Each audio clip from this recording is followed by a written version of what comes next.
বছর আগে ঘুরে আসা মায়াপুরের একটা ভিডিও তোমাদের সাথে আজ আমি শেয়ার করছি।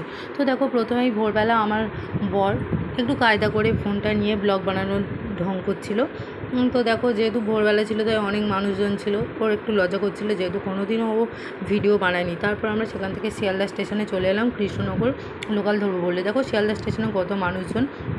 আমরা ট্রেন ধরার জন্য দাঁড়িয়েছিলাম। তারপর ফাইনালি আমরা ট্রেনে উঠে গেলাম। ট্রেনে উঠে কজন মিলে একটু গল্প গুজব করছিলাম। তারপর খুব খিদে পেয়ে গেছিলো, সকালবেলা কিছু খাইনি, তাই আমি একটা চিপসের প্যাকেট নিয়ে বসে পড়লাম। তারপর ট্রেন থেকে নেমে আমরা লঞ্চে করে নদীর ওপারে চলে গেলাম মায়াপুর। মায়াপুরে চলে যাওয়ার পর আমরা কিছু কিছু জায়গায় ঘুরেছি, যেগুলোর নাম এখন আমার মনে নেই। গিয়ে সেখানে আমরা কিছু ছবি তুললাম। ছবি তোলার পরে এই যে ফুলটা দেখতে পাচ্ছ, এই ফুলটার অনেক একটা কাহিনী আছে, খুব বড় একটা কাহিনী। ভোরবেলা যখন আরতি হয়, আমরা ভোরের আরতি দেখতে গিয়ে সেখানে যখন ঠাকুরের পায়ের ফুল ছুঁড়ে দেয়, সেই ফুল এসে আমার আঁচলে পড়েছিল। তো তার জন্য সেটা আমি মাথায় তুলে রেখেছি। তারপর আমরা একটা গৌড়ীয় মঠে বেড়াতে গেলাম। সেখান থেকে ঘুরে দেখো জায়গাটা কত সুন্দর, ওপরে যেন খোলা আকাশ। তারপর সেখান থেকে ঘুরে আবার আমরা মন্দিরের উদ্দেশ্যে বেরিয়েছি।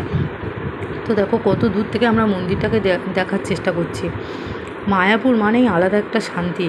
মায়াপুর একবার নয়, বারবার গেলেও যেন যাওয়ার আশা মেটে না। তারপর আমরা মন্দিরের মধ্যে ঢুকে গেলাম।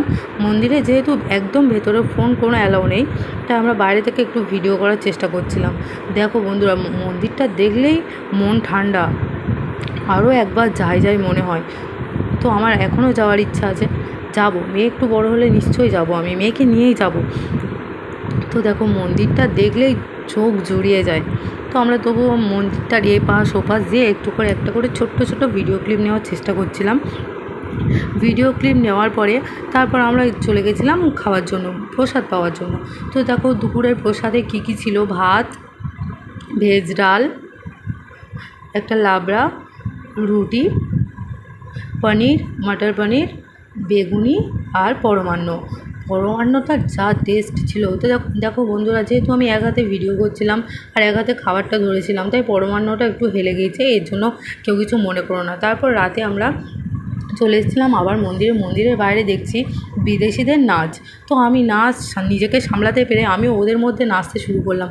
তো যেহেতু তোমরা নাও আমাকে দেখতে পারো, কারণ আমি নিজেই এখানে আমাকে একটু একটু দেখতে পাচ্ছি, যেহেতু ভিডিওটা অনেকটাই দূর থেকে করা হয়েছিল। তো দেখো একটু ওদের সাথে নেচে মনটা খুব ভালো হলো। Tata, bye bye.